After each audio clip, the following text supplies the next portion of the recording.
A warm greetings to all. Thank you all for joining us for tonight's webinar, Disability Access and Inclusion in African American Communities, in partnership with the National Disability Institute.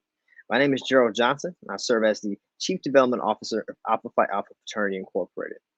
Alpha Phi Alpha Fraternity Incorporated is excited to be partnering with the National Disability Institute as this partnership leverages our collective power to increase awareness, create opportunities, and combat the stigma around disability for our members, their families, and the communities that we serve.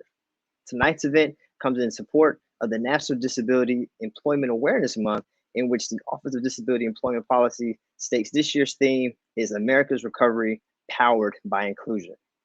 This reflects the importance of ensuring that people with disabilities have full access to employment and community involvement during the national recovery from the pandemic. To get us started, I'd like to hand this over to introduce our panelists for this evening. Excuse me, I'd like to first hand this off to introduce the first person to welcome will be Mr. Michael Morris, who is the actual founder of the National Disability Institute. Mr. Morris, how are you this evening? I'm great, and it's great to be here. And I'm excited about what we're going to be doing together over the next hour. Absolutely, Mr. Morris. Thank you so much for joining us this evening. I can't wait to hear what you have to talk about later on as we get to the bottom of things. And so to get us kicked off with today's special introduction, I'd like to bring up our first panelist for this evening, Mr. Bill Gold. Bill Gold is the Director of Equity and Inclusion at the National Disability Institute. Bill has more than 25 years of experience working in philanthropy as well as systems of care for vulnerable populations. He believes in supporting systems change through organizing, advocacy, and power building in communities of color. Because of his experience as a person of color with a disability, Bill understands that issues of intersectionality and multiple marginalization must be addressed to improve financial health and well-being. A graduate of UCLA, where he received a master's degree in social work, and Bill also holds a bachelor's of arts degree in sociology from Occidental College, where he focused on work. Bill can often be found on the basketball court. Okay, Bill, you know, the season just started soon now. As well as the baseball diamond. I got to do a quick shout out to my Braves there, or attending other sporting events. So, Bill, how are you this evening? Thank you for joining us. Great. It's great to be here. Thanks for having me. Absolutely. Thank you so much. And Bill and Michael, and we'll all be joined as well by brother Edward Mitchell. Edward Mitchell crossed into Alpha Phi Alpha Fraternity Incorporated by way of the Beta Pi chapter on the campus of Lane College in 2008. He obtained his bachelor's degree in 2009 from Lane College, a private HBCU, and his MBA in 2011 as well. Brother Edward Mitchell was a victim of a hit-and-run bicycle accident in 2003 when he was hit by a truck and thrown into a ditch and found by his little brother. Edward has a quadriplegia with an incomplete spinal cord injury at a C5 and C6 levels. But that has not slowed down this brother. He is an alpha man. Yes, he is. He works as an independent living specialist at the Jackson Center for Independent Living in Tennessee, and also serves as fan relations coordinator at the Jackson General Minor League Baseball team. He is currently finishing his second term for the board of the Tennessee State Independent Living Council, appointed by the former Tennessee Governor Bill Haslam. And in 2021, the Tennessee Governor Bill Lee had also appointed him to a 3-year term as a member of the statewide Council of Development of Disabilities. Brother Mitchell, how are you this evening, my brother? Thank you so much for joining us. Hey, I'm glad to be here. Thank you for the opportunity, and it's always good to be in the House of Alpha. There we go, my brothers. And we're so glad to have this group here with us tonight and to really dive into things. To kind of start us off, I know folks are really wondering more, would like to know more so about our partnership and more so about the National Disability Institute. So, Bill, I'm going to pass it over to you first, if you don't mind. And I would love to hear more about your role with the National Disability Institute as well, and how you see that we can advance financial inclusion for persons with disabilities, particularly within the African American community. Sure. So maybe I'll say a few things and then kick it to Michael Morris as the founder of the NDI. I'm delighted to be here tonight. Also fairly new to the National Disability Institute. I started in the last 3 months, but I am person who is, I'm an amputee. So when I was young, I lost my left arm at the age of 6, and had lots of experiences with that disability as I grew up. Lots of people used to call me Captain Hook in school, and there were lots of fights that were going on between me and others around some of the bullying that I experienced. But I was really attracted to working with NDI because of the great work that has been happening over the last 5, 6, 7 years around intersectionality and really looking at disability and race. And so for me, who's somebody who comes from, my father's a Black man who has, does civil rights kind of work.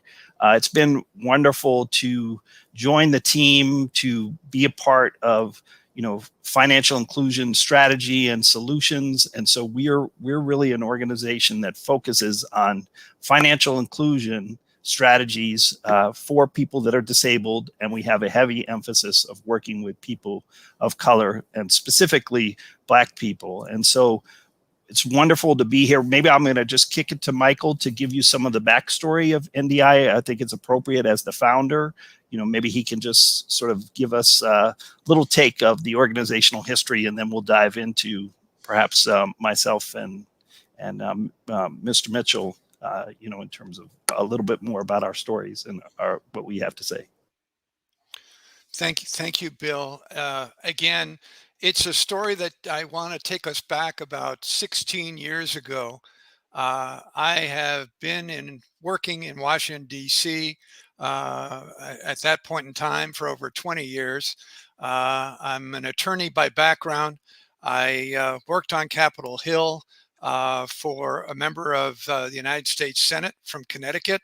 I became legal counsel for the Senate Subcommittee on Disability Policy, and also for the same senator, worked for the Senate Small Business Committee.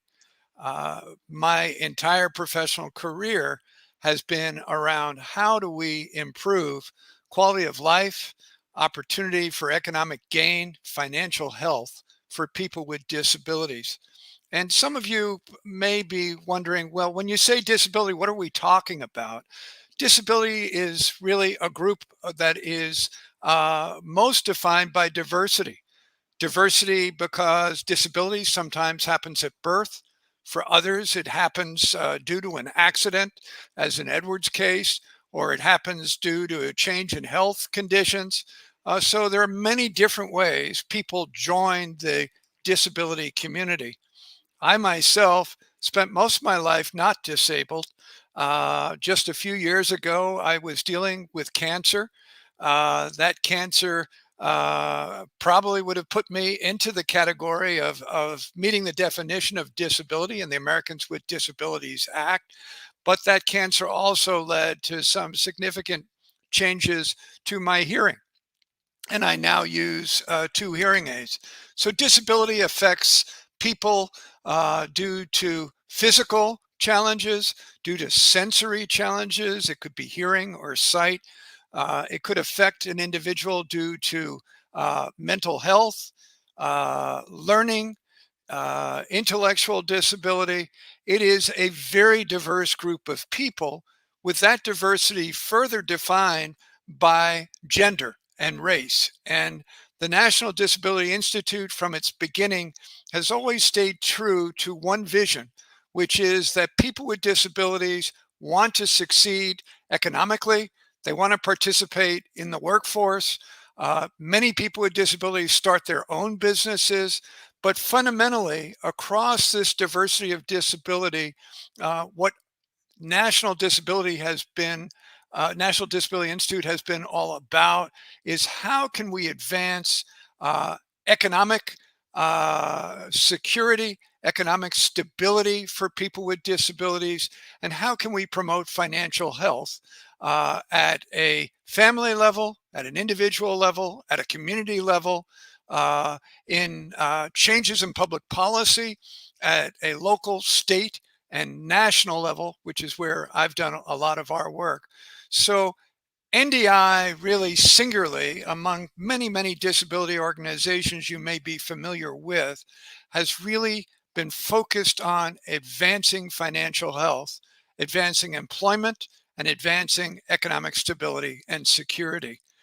As Bill mentioned, our work has often led us to dive deeper into what are some of the disparities of economically that people with disabilities face, particularly defined by race as well as gender.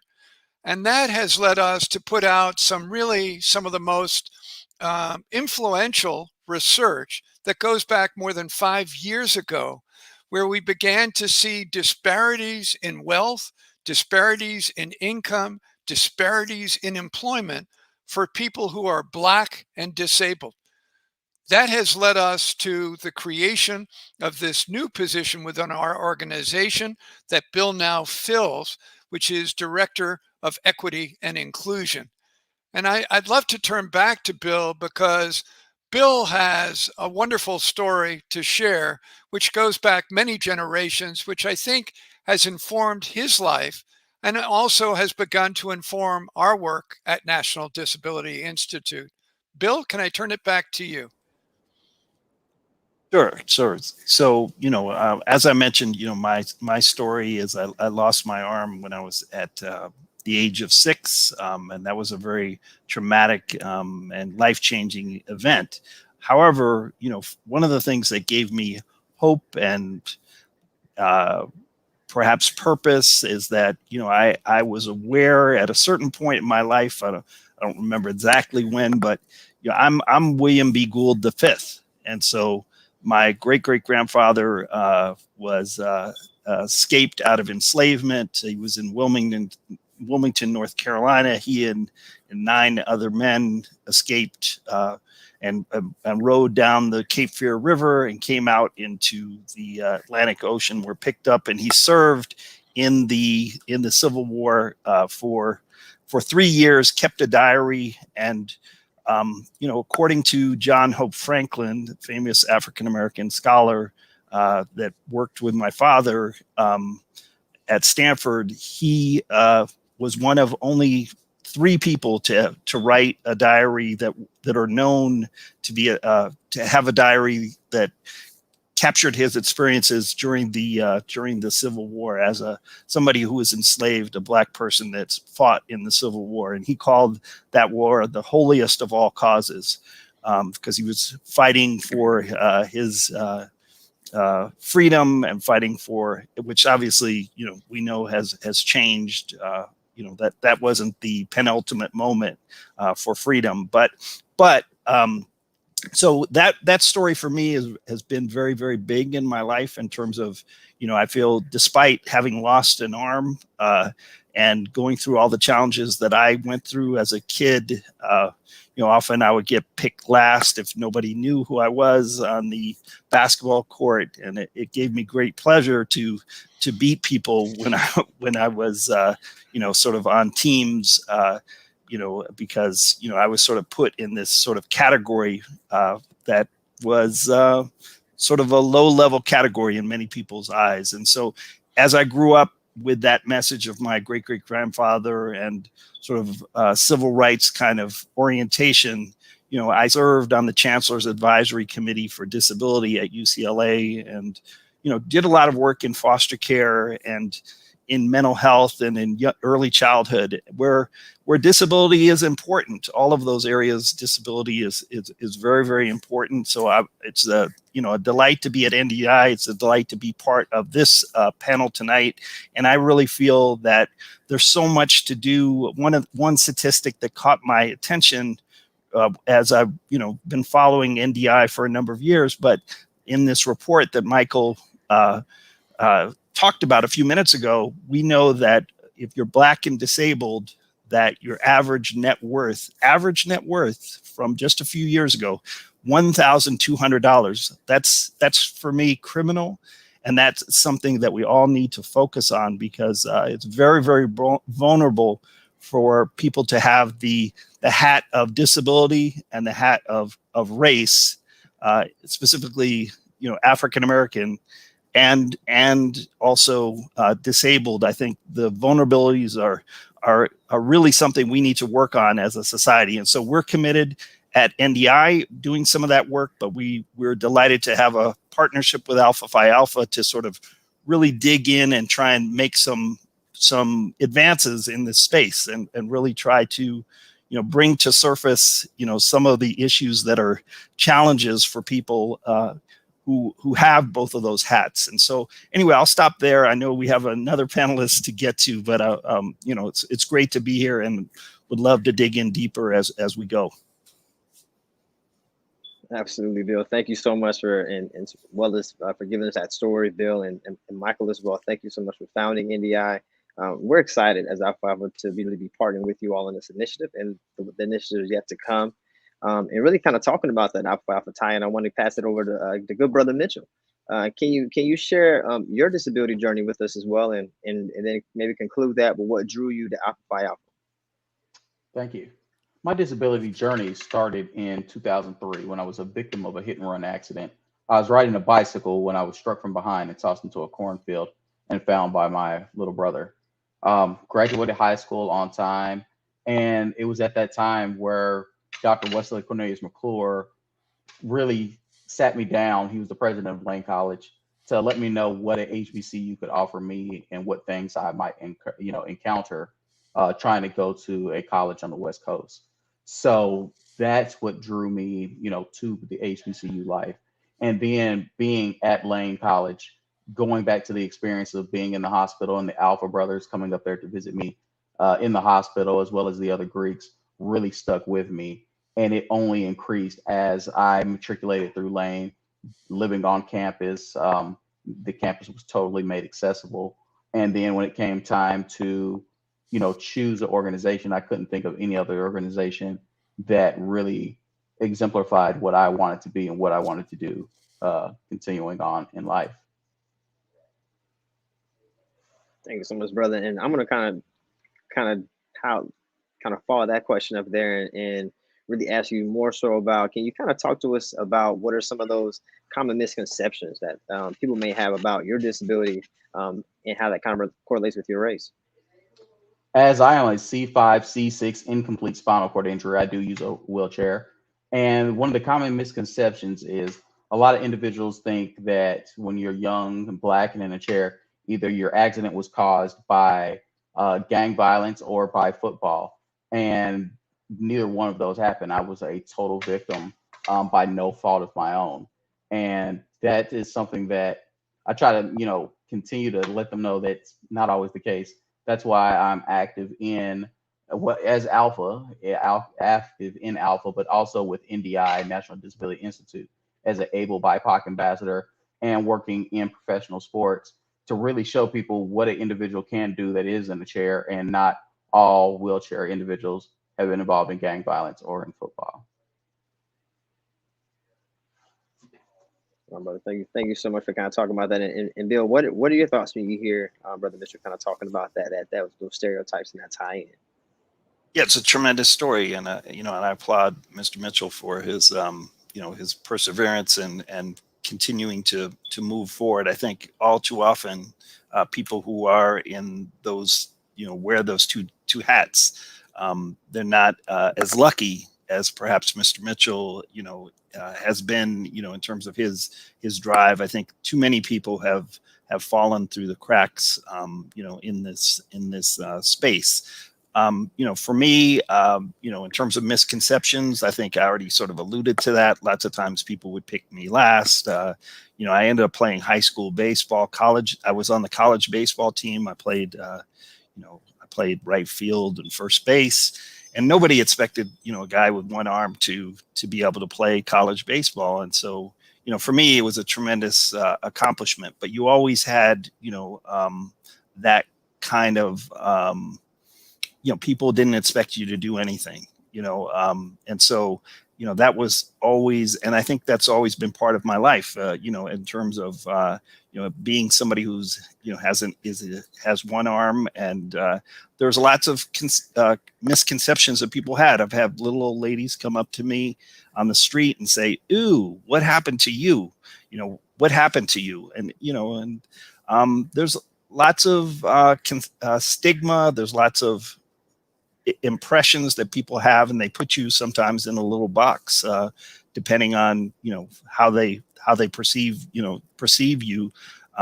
So I think it's very important to look at, disability in terms of a strength. I think it's very important to look at race in terms of a strength. And but we do know that there are lots of vulnerabilities for people who have both situations. And there's many different types of disabilities, as Michael Morris alluded to. Mine and Mr. Mitchell's are just, amputation, and somebody who has quadriplegia is just two of many, many different disabilities that are present in society. And, we could probably get into a whole story on amputation and specific disabilities, but, there's a range of disabilities. And, I think we need to really dig deep on, how we embrace people who are in those conditions, and how we, really look to work on strengths and work on people's assets, and try and, really level the playing field for people who are Black and disabled. So I'll stop there. No, I think you really bring us to a really great point within the conversation, and I'll kind of pose this over to Brother Mitchell and Michael. Please let me know if you want to jump in, Ms. Morris. I'd love to hear from you as well, and that's kind of how do we combat these misconceptions and then communicate more effectively about these different things within our community. Brother Mitchell. All right. How do we combat these misconceptions? One, as an individual with a spinal cord injury, I try to combat this, or, we combat this really with the ABLE National Resource Center. That's the reason why I joined and applied and joined in 2017, 2018, because ABLE accounts are 529 style accounts set up for individuals with disabilities to let them be able to save beyond their means. But also, it's also financial literature and education, because some people might not be blessed as me. I have two parents that are college graduates. And as we moved around the United States, as their careers progressed, they always kept me and my younger brother, in tune with what's going on in the home buying process, what it takes for credit, why never to co-sign for anybody, and also having a bank account set up early where so much of your chore money or money that you gained from, just whatever would go into those accounts. And then in high school, starting to build credit early with having a Best Buy credit card. Thank you so much, Brother Mitchell. I kind of want to leave it open. If Ms. Moore, did you want to answer that question and maybe provide us some of your experiences and kind of working in this space and how you've been able to assist others? Yeah, I think the stories we're hearing today from Edward and from Bill, what I've learned over really now over 30 years working within the disability community is the best way to fight misconceptions is examples of individuals sharing their story, sharing how much they have accomplished. I think too often society has just assumed because you have a disability, you're less likely to be employed, you're less likely to be productive, you're less likely to be more educated. I mean, Edward and Bill are examples of people, not only did they go to college, they graduated from college, they kept going, they have advanced college degrees. I think that something I've learned a long time ago is there is no reason and no way to stereotype what we think about people with disabilities. Each person has their own motivation, their own commitment, their own drive, their own aspirations to live a life to its fullest.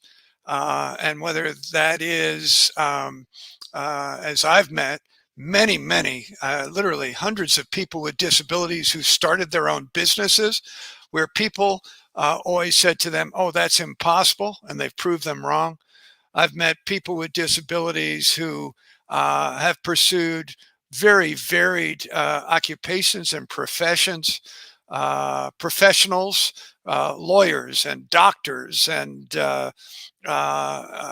just breaking the stereotype of that don't sort of set limits for me, because there are no limits. The limits are what are really those invisible barriers of discrimination, of bias, of people expecting less, when in fact people with disabilities every day now in growing numbers are graduating from college, are going on to advanced degrees, are succeeding in the workplace, in careers, and are leaders in communities, in their work environment. And as with each of us, we each have personal stories, but those stories really help us understand that people with disabilities, really, if you give them the chance, whether it's as brothers within the fraternity, or it's a place in the workplace, uh, or it's as Bill has shared, pick me on a sports team. People with disabilities every day are breaking stereotypes, and what really National Disability Institute has been about is creating relationships and partnerships where we really are breaking, sometimes called glass ceilings, breaking these preconceived ideas that, oh, people with disabilities, they deserve our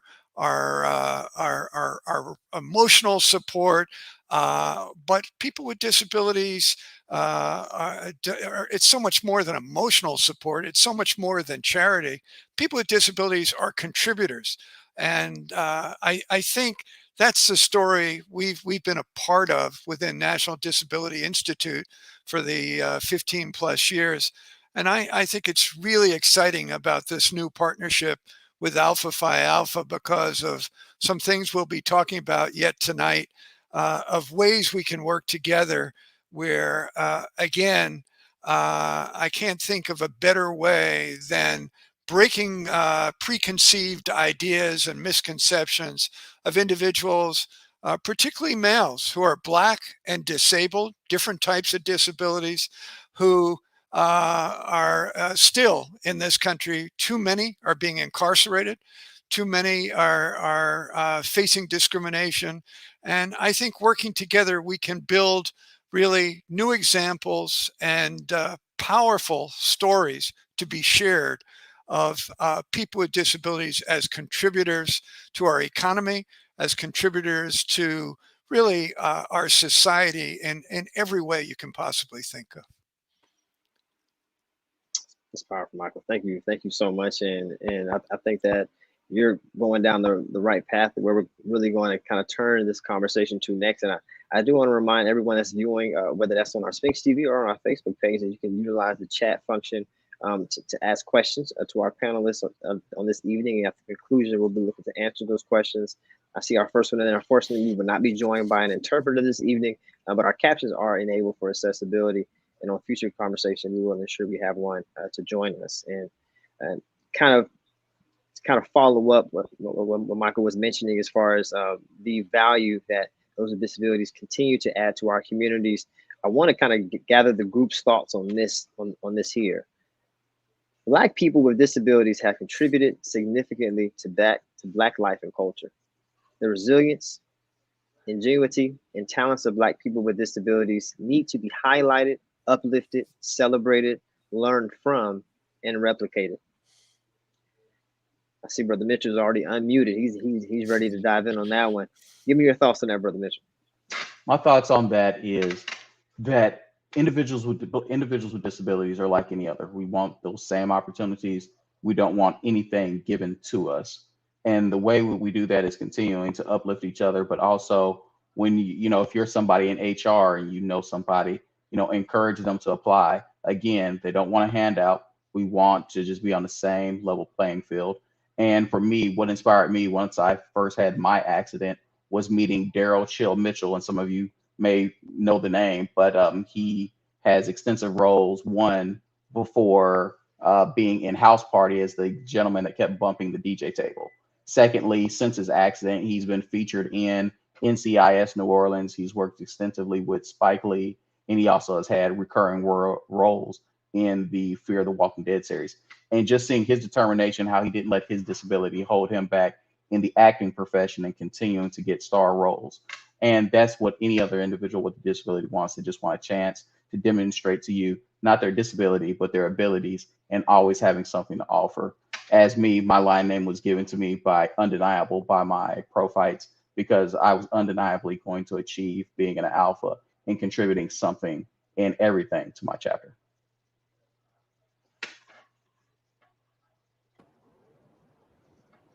Thank you so much. I'll pass it over to Bill. Did you want to chime in there?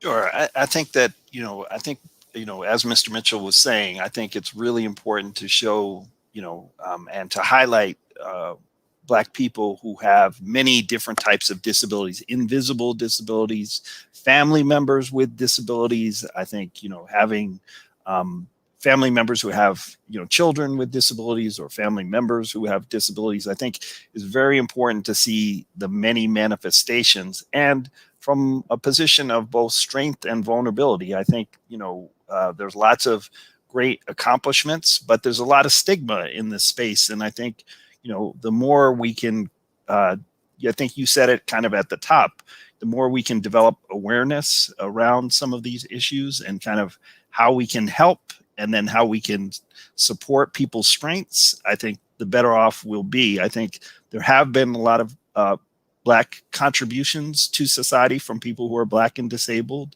A lot of people don't know people's disability story, and I think we need to, elevate a lot of those, amplify voices, and elevate some of those stories throughout the country. And I can't think of a better platform than to work with Alpha Phi Alpha on, on some of that work. So, I think it's very, very important to, for more stories, not just myself or Mr. Mitchell, but there's hundreds and thousands of stories that we need to be elevating, in the space. That's fantastic. And I think, Bill, you're reading my homework here, because you're going into the next question I wanted to really ask, and that's about that collectively. And so how can we collectively improve the net worth of Black people with disabilities, and what type of strategies could we implement? Could potentially bounce back to Bill or back to Michael. I'd love to hear you all first, and I'll finish off with Brother Mitchell. Bill? Well, I think we know that, unfortunately, when you're Black and disabled, as I mentioned before, the statistic, you're more likely to have less net worth. I think that, unfortunately, you're more likely to have problems with credit, be unbanked. I think that, financial inclusion means many, many things, but I think what we want people to do is really to have, the ability to sort of plan their future and contribute in their future. And I think, strategies really are, first of all, elevating these issues and developing action plans around these issues. We're working in Detroit and in Houston and in Pittsburgh and in Chicago and Boston.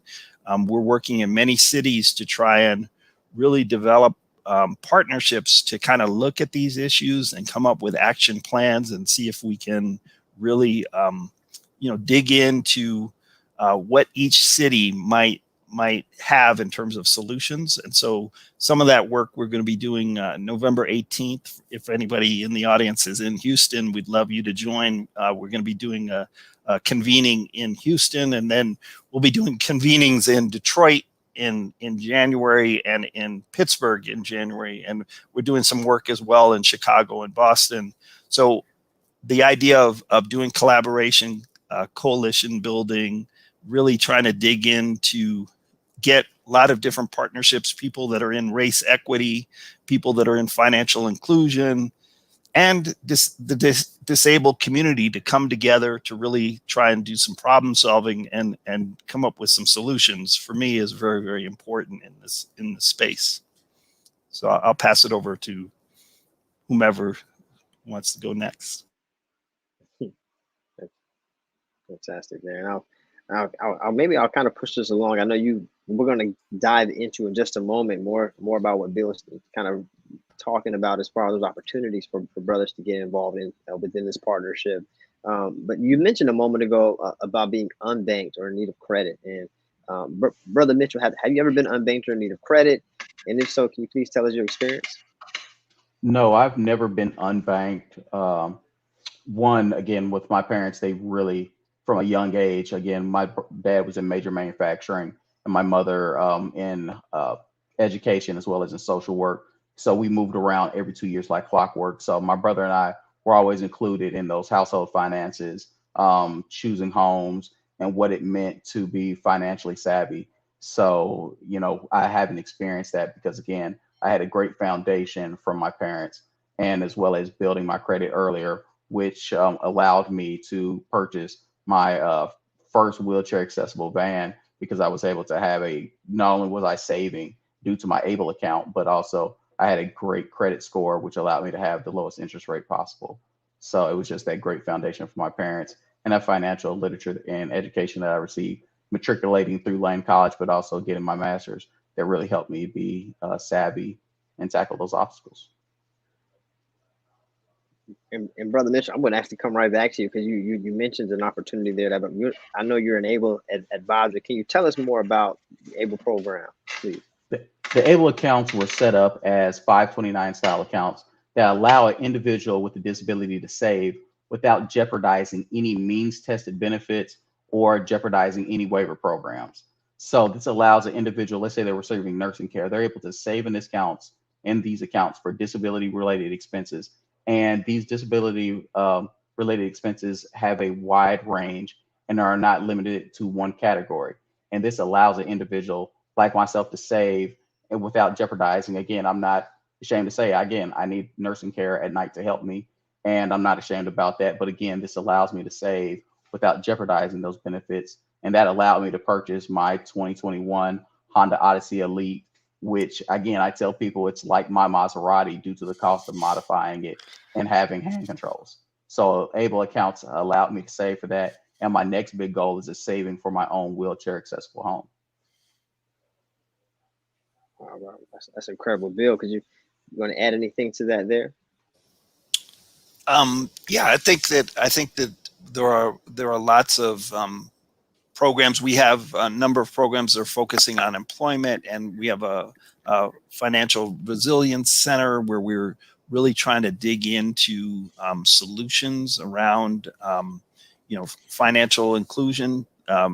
But I think there's many manifestations. I think the best person to kind of toss it over to would be Michael Morris at this point, because, as the founder of NDI, he can sort of tell us about all the, the different touch points that NDI has had with this. But more broadly, for those in the audience, I think that there's a lot of opportunities to get involved in this space. And so we would love to partner with people.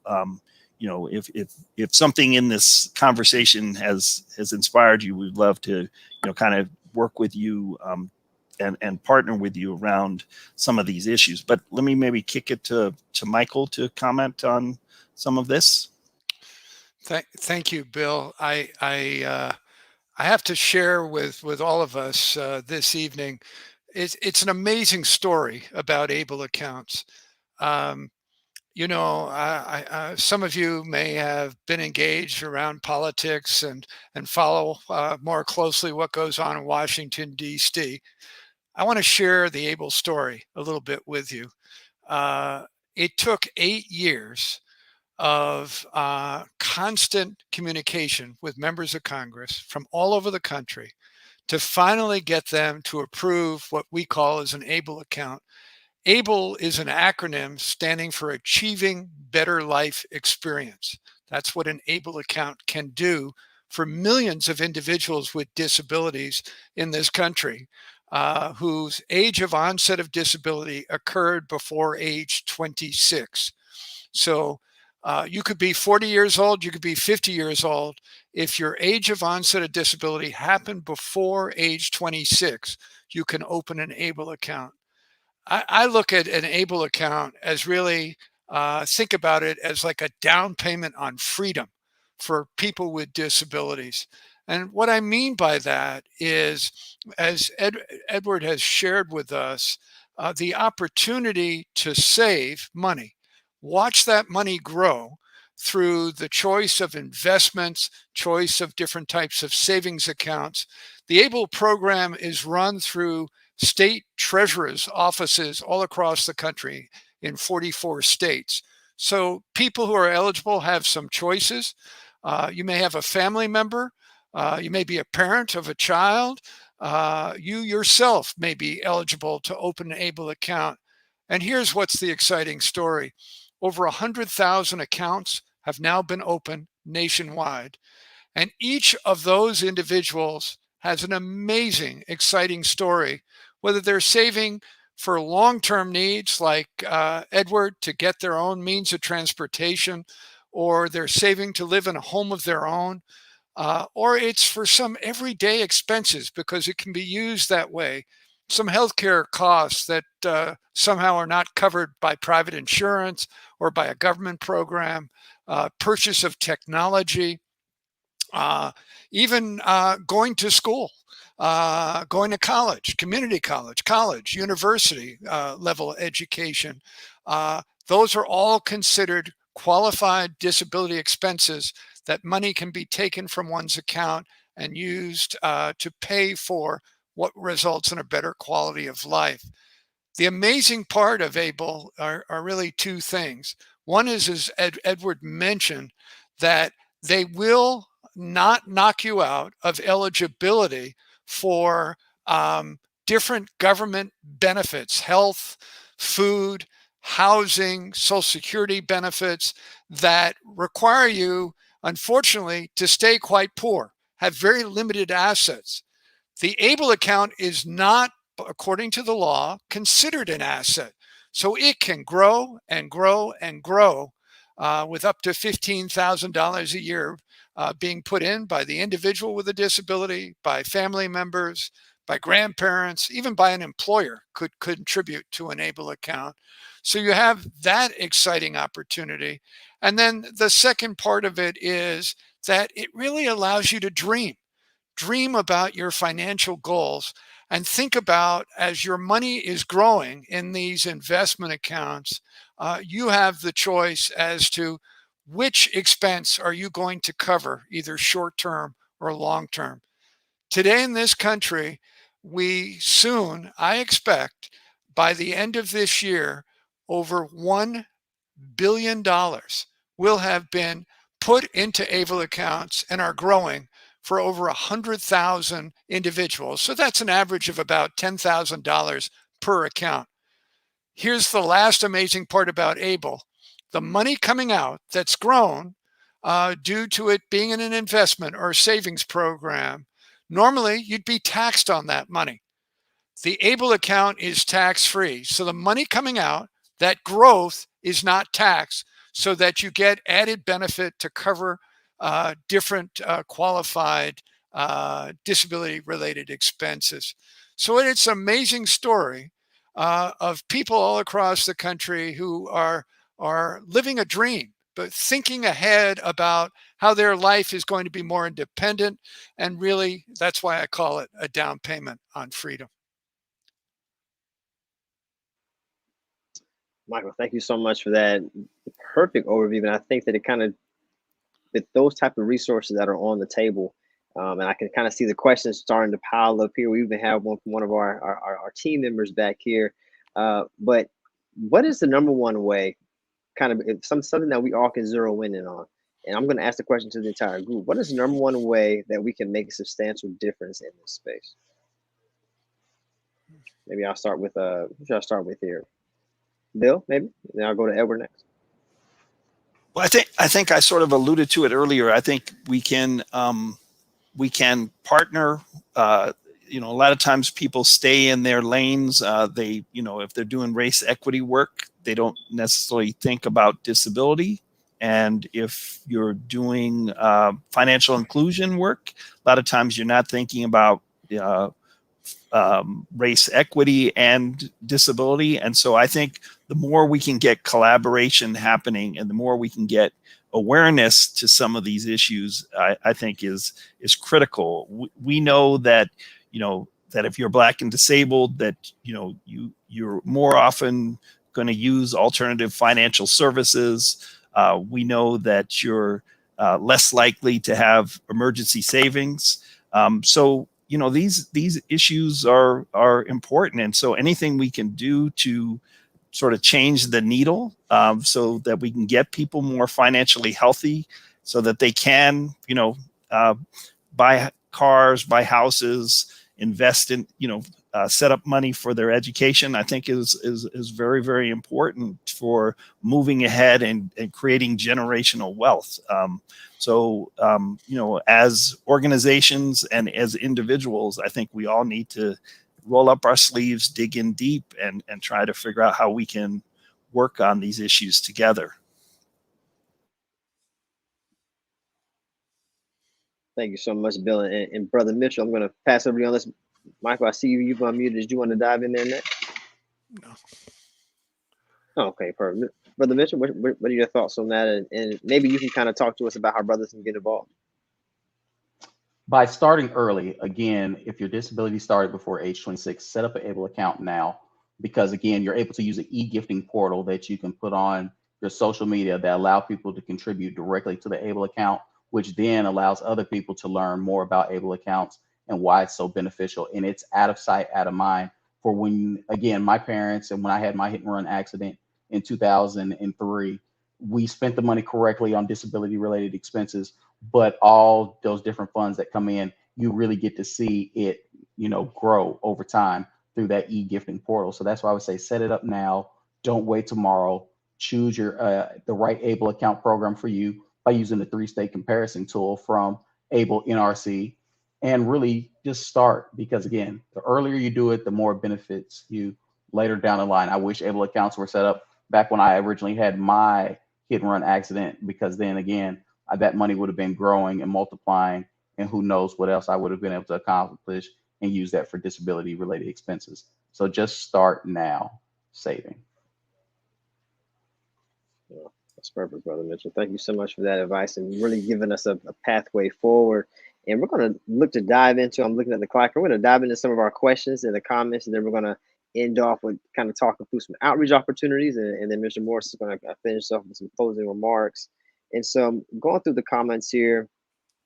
I see the first question there is, where does one find more resources for Black people with seen or unseen seen and unseen disabilities? Would like to answer that question?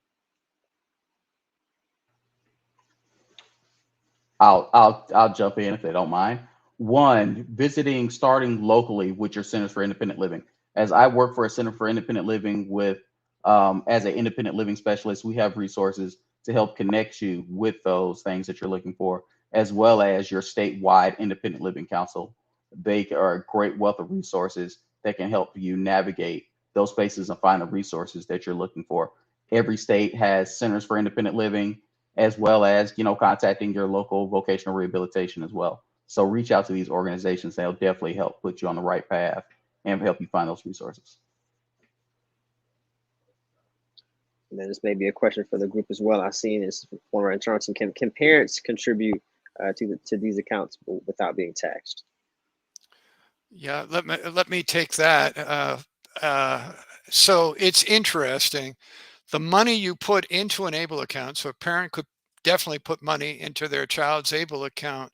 That money is taxed.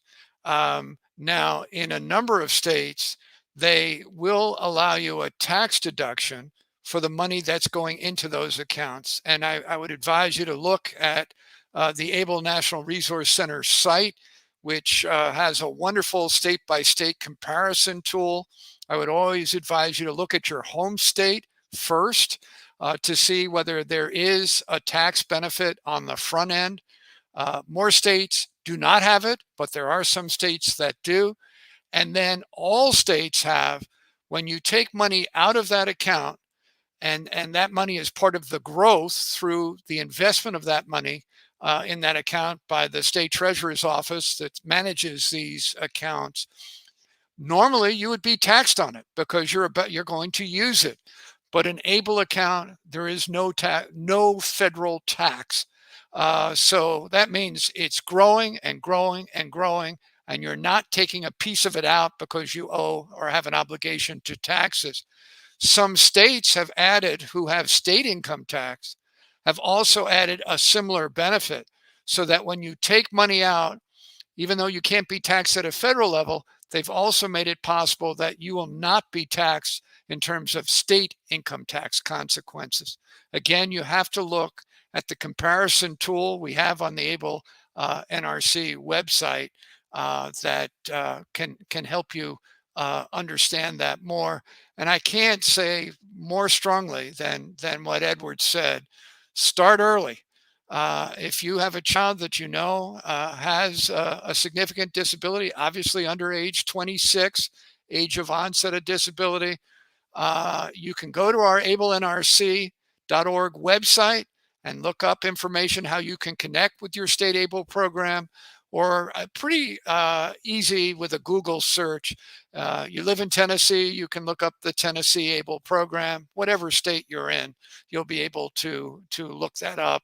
And the people behind those programs will be glad to talk to you, answer your questions, help navigate you through their websites. It really, people often have said to me over the past 5 years, this is too good to be true. So there's tax benefits.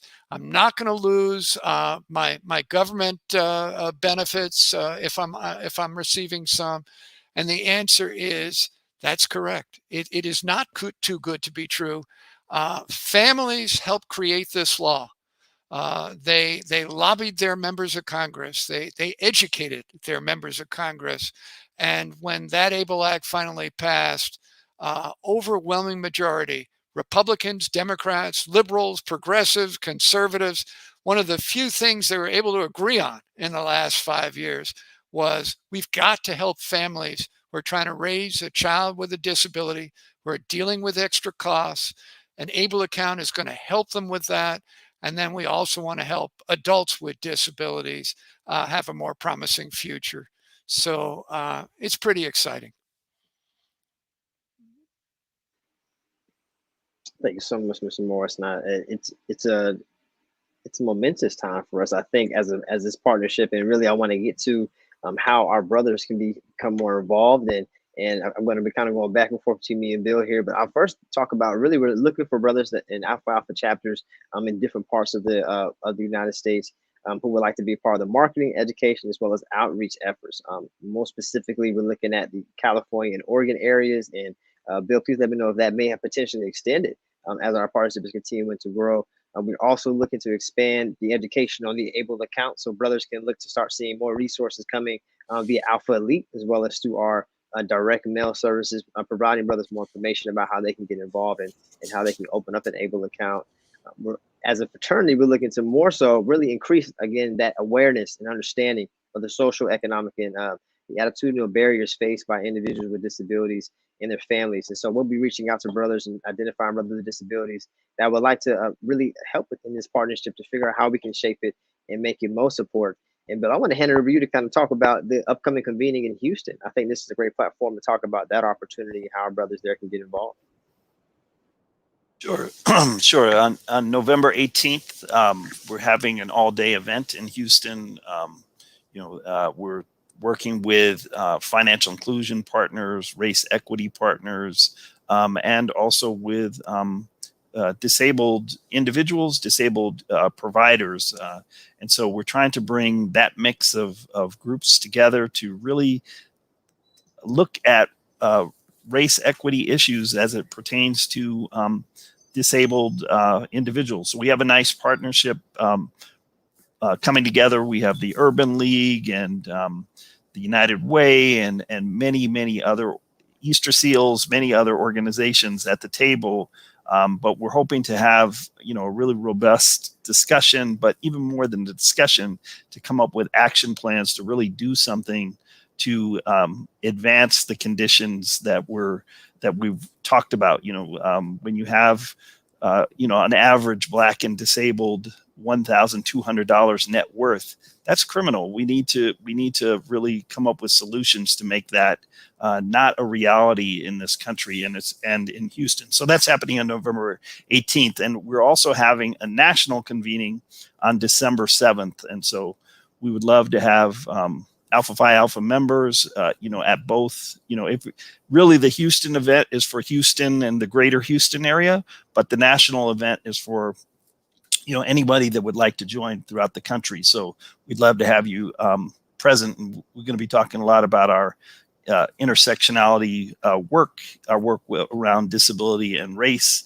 at that December 7th event, and also highlighting our partnership, our recent partnership with Alpha Phi Alpha. And, I think one other thing in terms of an opportunity, we have a fellowship that we're bringing on board, and we would love to, open that up to any Alpha Phi Alpha member that would like to join us, for a fellowship. And that's another opportunity too that, I just want to mention that is part of our partnership. And so we're trying to work on a number of different elements. Maybe I'll kick it over to Michael in case I missed anything in terms of, our partnership. Yeah, I appreciate that, Bill. I think this is a great moment. Sometimes things just happen at the right time. I was able to talk with Gerald earlier today. Alpha Phi Alpha and National Disability Institute partnered together with many other organizations in the greater Washington, D.C. area, Northern Virginia, and some of the suburbs of Maryland. We submitted a proposal to the Small Business Administration, really now is over 2 months ago. And what we just learned today is that the project is going to be funded. It will start December 1 and continue for 2 years. It's focused on finding ways we can build greater support for entrepreneurs and small business owners with disabilities, with a particular emphasis on the population of people who are either Black or Latino. The part of this effort that will engage Alpha Phi Alpha brothers is the opportunity to, particularly if there are brothers who are small business owners across the country or working in corporate America, who would like to be a mentor to individuals we are going to identify in the greater DC area. This mentorship would be virtual to help them with their journey to build a small business, a vibrant and successful small business. So we'll be dealing with individuals with disabilities who are Black, males, in one part of this project. And we're really excited about the opportunity to partner with Alpha Phi Alpha. There'll be funds going to Alpha Phi Alpha to help support these mentorships. And all of this work will really begin to start at the beginning of 2022 in January. I think the impact we can have is that those mentorships can be a real model for replication of support on a one-to-one basis in small groups, successful entrepreneurs and small business members who are part of Alpha Phi Alpha, helping others that are just beginning that journey. And it just happened that today, just a few hours ago, we finally learned we were one of the successful applicants.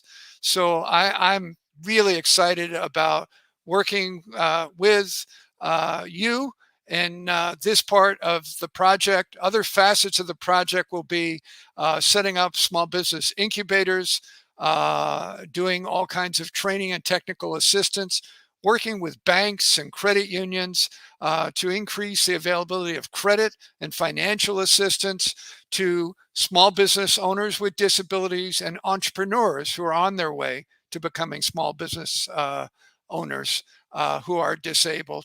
So it's very, very exciting. I think it will be the only project that did get funded of its type in the country.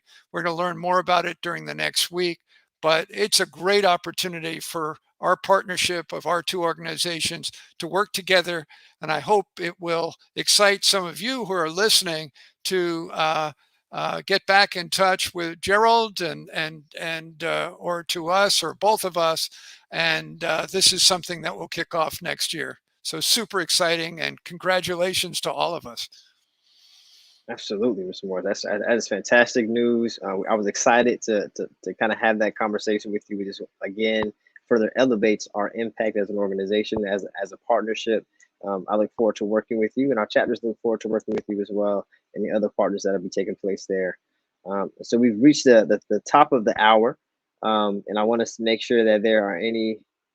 We do have a one final question before we conclude here. If anyone wants to kind of dive into that, and kind of, would anyone be willing to kind of briefly speak to how they've seen this pandemic impact individuals, and kind of how we can move forward? I think this would be a great way to kind of end this off here.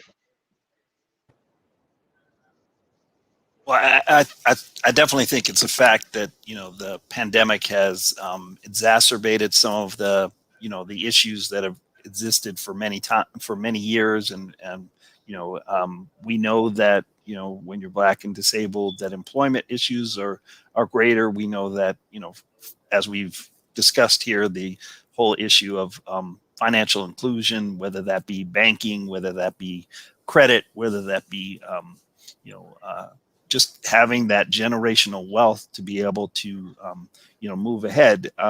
So I think that the pandemic has just exacerbated, you know, those issues. A lot of people have been, you know, in my community here in Los Angeles, you know, a lot of people have been no longer working. And I think, you know, when you're Black and disabled, a lot of times you're in a particularly vulnerable spot. Not everybody, but, you know, on average, I think, you know, it's you know, so I think those issues have been exacerbated. And I know we have a number of pandemic related resources to try and connect people, because I think a lot of people haven't utilized all the resources available to them, you know, in this crisis. And so, you know, whether that be related to housing, rent relief, or, you know, unemployment help.